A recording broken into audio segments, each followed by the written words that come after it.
Lenlen nyo daw, pinipilit tumakbo sa Senado, mga kakotsero. Ibang level to ng drama ng mga kakamping, mga kakotsero. Kasi alam naman natin na sobrang humina ang puder ng mga kakamping ever since natapos po ang 2022 national elections, di ba? Alam naman natin na sobrang humina ang puder nila, lalong-lalo na nang natambakan ng wagas.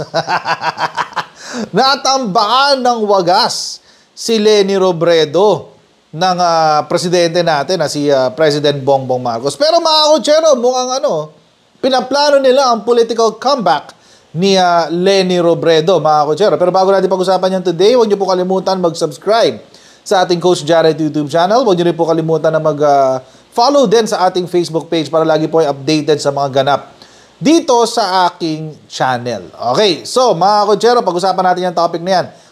Nabasa ko kasi ito kanina, itong balita na to. Sabi ni Risa Ontiveros, wag daw puro macho.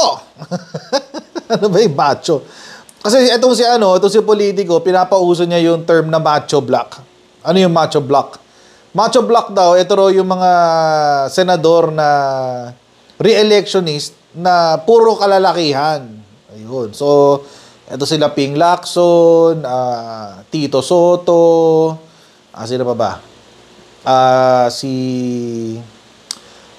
Honasan, yan. Yung mga dating senador na most probably tatakbong muli for another term sa Senado. Alam naman natin, tulad ni si Honasan, tumakbo siyang senador nitong nakaraan sa Unity, kaso unfortunately, hindi pinalad. But, we don't know, malay natin sa 2025. Kasama siya sa mga tatakbong senatorial balls ulit. Why not, di ba? Pero mga kotsero, ito na nga, basahin natin yung balita. Basahin natin yung balita. Ito yung balita na yan. Yan. Ang sabi, wag daw puro macho, sabi ni Risa Ontiveros. Risa Ontiveros hopes more women will be elected as senators even as members of the so-called macho bloc have high statistical chance of returning to the Senate in the 2025 elections. Bakit daw nag-aalala tong si Risa Ontiveros? Kasi mga kotsero, sa survey, malakas kasi itong mga to. Malakas si Tito Soto, malakas si Ping Lacson, malakas yung mga, ito nga sila, Bato de la Rosa, ayan. So malalakas sila. So ang pakiusap nito ni Risa Ontiveros, sa 2025 elections, babae naman daw. Wala naman discrimination sa election Risa Ontiveros. Walang discrimination dyan. Yung COC mo nga, tinanggap ng COMELEC Hinalal ka pa rin ng mga kung sino mang ebak na kasi echas ang utak na bumoto sa'yo. Di ko alam kung sino sila. Pero nandyan ka. Di ba? Re-electionist ka. Wala namang ganun. Walang discrimination sa paghahalal sa Senado. My goodness. So, basahin pa natin to. At the sidelines of a forum on democracy and women leadership, kanina, Ontiveros said she wants the number of female legislators to increase. Gusto rin niya madagdagan ang mga senador na babae. Walang problema dun. Ang problema nyo, kumbinsihin yung mga botante. Kasi karamihan ng mga babaeng kandidato, mga dilawan, wala nang boboto sa dilawan. Konti na lang ang boboto sa dilawan. But anyway, ito nga. So sabi niya, lalo na pinag-uusapan ang women leadership and democracy. Ang pangarap ko ay mas maraming kababaihan pa makapasok sa Senado. Especially historically, at most 7 lang kaming babaeng senador sa 24-member chamber, sabi niya. Okay? So that is less than 30%. Okay, yung sinabi ni Risa Ontiveros dito. That's less than 30%. Dapat at least kalahati ng bawat institusyon natin, pati Senado, ay kababaihan. Hindi yan. Yun ang discrimination. Yung maglalagay ka ng batas para limitahan ang gustong maihalal na senador base sa kanilang sex.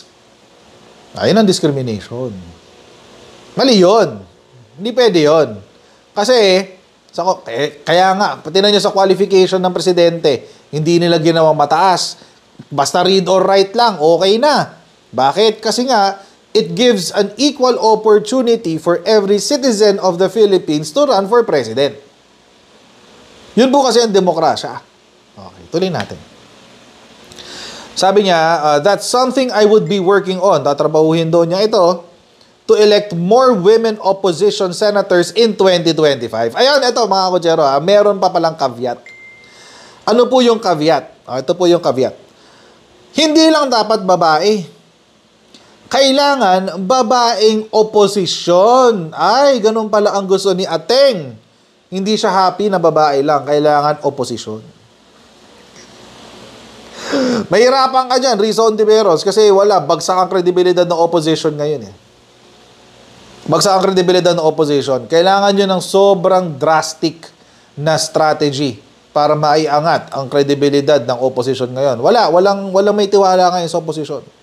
So, hindi pwedeng, hindi pwedeng halimbawa, sino bang mga kaalyado? Halimbawa, re-election is si Cynthia Villar. Halimbawa lang. I will not campaign for her, by the way, if ever she runs. But, halimbawa, babae. Pero hindi siya hindi siya opposition. Sabihin, hindi okay sa'yo? Hindi okay sa standards mo? Kasi hindi siya opposition? Ganon? Ganon ba ang sistema dyan, Risa Hontiveros? O halimbawa lang, napagtripan ni VP Sara. No? Let's say, tapos na ang kanyang term. Napagtripan ni VP Sara, tumakbong senador. Pangit pa rin, no? Kasi hindi siya opposition eh. So, pangit pa rin. Yan. Ang pangit ng bias mo, Risa Hontiveros. Ang pangit, swangit. Sobrang swangit. Anyway, sabi niya, according to a survey daw kasi ng Pulse Asia, noong September 10 to 14, among those who ranked high, yung mga posibleng mai-re-elect, are former Senate President Vicente Soto, so si Tito Soto, former Senators Panfilo Lacson, Manny Pacquiao, and Gringo Honasan. Uy, dito meron ng laban si Gringo Honasan. They comprise the macho bloc in the Senate during the Duterte administration. Ayun. Sabi pa ni Hontiveros, I think that some of the so-called macho bloc will actually be welcomed by the electorate, especially some of them are returning former senators to continue to add to that statesman-like personality of the Senate. Sabi pa ni Hontiveros. So ngayon, ang strategy nila ay magdagdag ng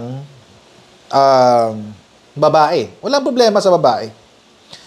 Pero, hindi lang kasi yun eh. Buti sana kung babae lang. Walang problema.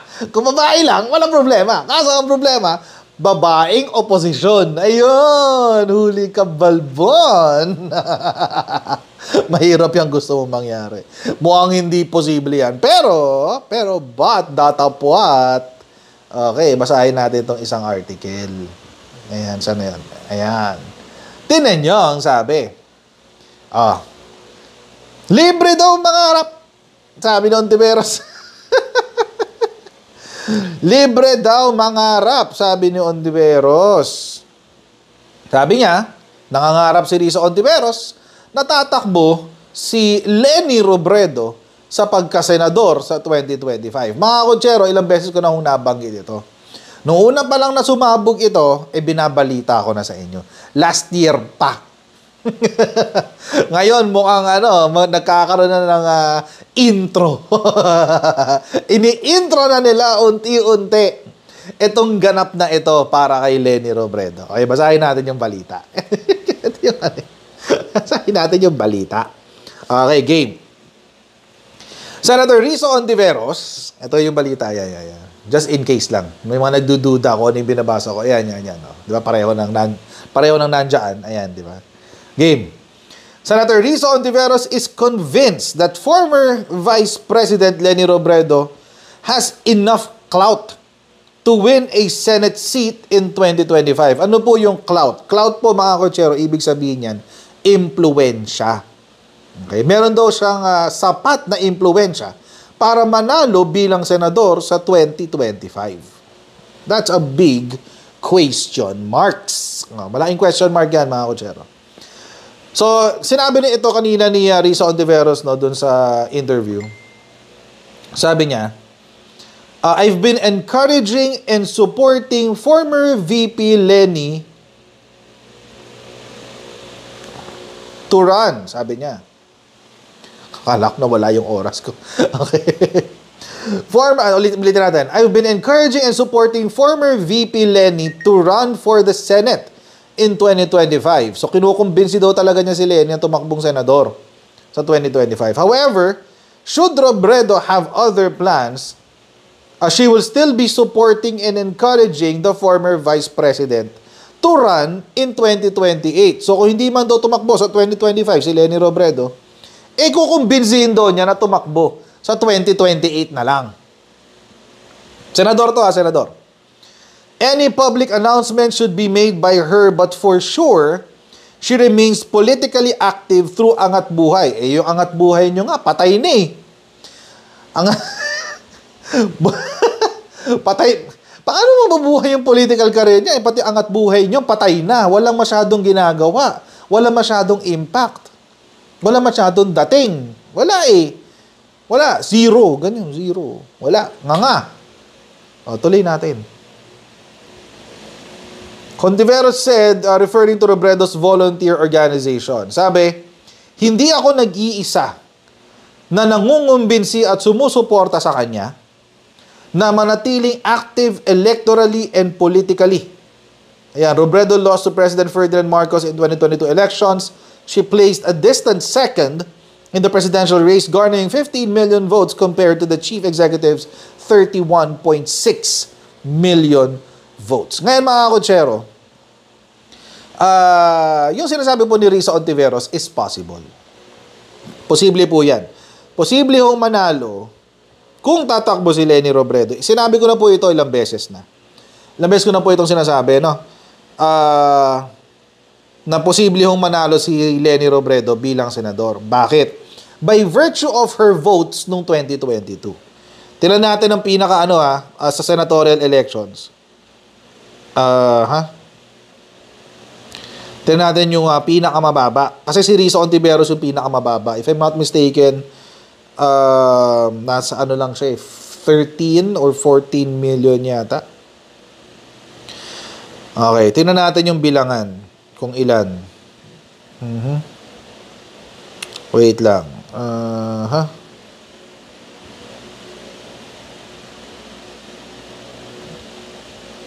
Okay, hanapin natin. Wait lang. Okay, here we go. Yan. Ito po, ayan, COMELEC proclaims 12 new senators. Ayan, COMELEC 12 new senators ng PNA. Babasahin ko kung sino yung mga nanalo. Okay, ito. First place si Robin Padilla with 26 million. Pangalawa si Raffy Tulfo with 23 million.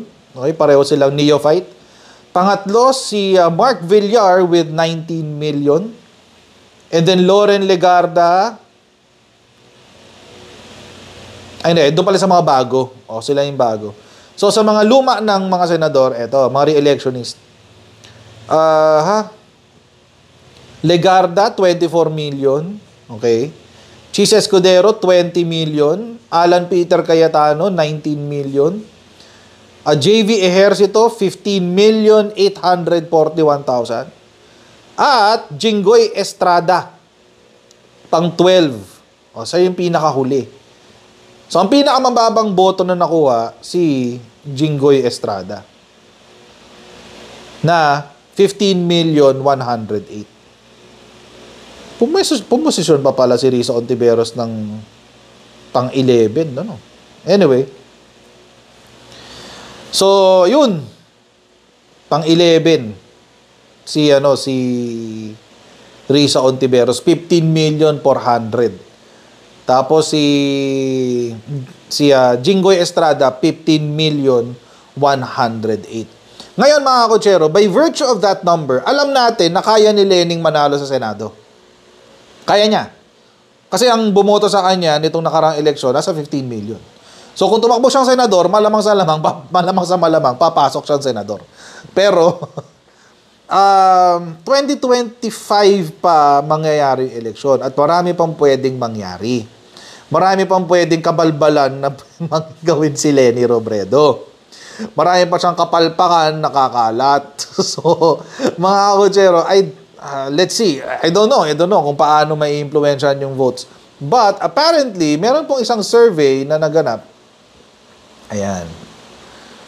Kay RP Mission, if I'm not mistaken. Teka, nandito yung kopya ko niyan. Meron akong kopya niya kay RP Mission. Ayun lang ha. Kukunin ko lang. Okay. Kay RP Mission and Development Foundation Incorporated. So, ibang ibang survey firm to. Yung kanina, Pulse Asia. Ito, RP Mission. Dami ng survey companies ngayon. No? Hindi mo alam kung sino na reliable. Anyway, ito. Ang top, ano ba to? 5-10. Top 10 will be Soto, Go, Tulfo, Erwin Tulfo ito ha. Revilla, Tolentino, Marcos, surprisingly, Romualdez. I think, alam niyo mga kutsero, tatakbo rin senador to si Romualdez eh. I would think na tatakbo siyang senador. Kasi may mga chismis na may papalit na sa kanya sa Leyte. May mga chisms mga kutsero, may mga chisms. Pamilya rin daw ang papalit sa kanya sa Leyte. Pero basta kapag na-announce na, i-confirm ko sa inyo. Within the family of the Marcos Romualdez. Yun ang chismis. Chismis lang naman yun. Next is Bato de la Rosa and then Leni Robredo and then Abalos. Top 10 ito. Okay? Hindi ko alam kung gaano ka-reliable itong survey na to, no? September 20, September 30, RP Mission and Development Foundation. Nagsasurvey na to noon eh. Pero if I'm not mistaken, sila rin yung nagsabi na mananalo si Isko. Sila rin yata yun. Si RP Mission. Sila yung nag-survey na ang nagna-number 1 si Isko. Pero, anyari, di man natalo. So, mga kutsero, again, hindi naman sasabi natin na mali ang mga survey. We're just saying na ang mga surveys is just a snapshot in time. It's just a moment in time kung saan yung mga sagot sa mga tinatanong mo, pwede magbago yan pagdating doon sa tamang araw. Pero, again, mga kutsero, so this is now their strategy. Ito na yung strategy ngayon ng mga kakamping. Kasi nga, wala na sila eh. They're completely, hindi naman completely obliterated. Kasi meron pa naman mga traces ng mga dilawan sa loob ng political sphere natin dito sa Pilipinas. But, they're very, very, very, very weak. Mahina na sila. And we don't know, hindi natin alam kung ang pagtakbo ni Leni Robredo ay ang magbibigay sa kanila ng tamang boost. I doubt. Real talk lang ha. I doubt na si Leni Robredo ang magdadala sa kanila ng boost. They should look into someone else na mas what do you call this? Na mas pleasing siguro sa pandinig ng taong bayan. Yung hindi pa masyadong gagasgas. Kasi si Leni Robredo nagasgas na ng sobra-sobra. Nagasgas yan nung 2016 elections. Nagasgas siya nitong 2022 elections. And siguro for a lower position pa, let's say mayor or congressman, posibleng manalo si Leni. Senator, it's possible but it's 50-50. But definitely higher than senator, malabo. Malabo na siya mag-VP, malabo na siya mag-presidente. She's a lost cause. So kayo dyan sa LP, maghanap-hanap pa kayo na ibang talent. Malay nyo, may makakuha kayo ibang uto-uto.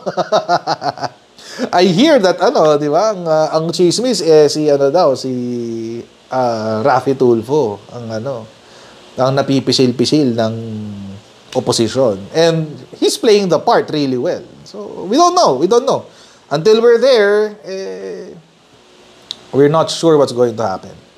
But again, mga kotsero, next time, next elections pala, in the coming elections ng 2025, let's make sure na unahin po natin ang interest ng bayan bago ang interest ng ating mga politiko. Nakita nyo naman ang House of Representatives ngayon, di ba? Nakita nyo, naglabasan ng mga interest ng mga tao. Then, that should be a cue sa mga susunod pang eleksyon kung paano tayo dapat pumoto. Okay, so hanggang dito lang po muna tayo for this video, mga kotsero. Please don't forget to subscribe to our Coach Jared YouTube channel. And pa-follow na rin po tayo sa ating Facebook page. God bless you. And I'll see you in our next video. Bye everyone. See you next time. Bye.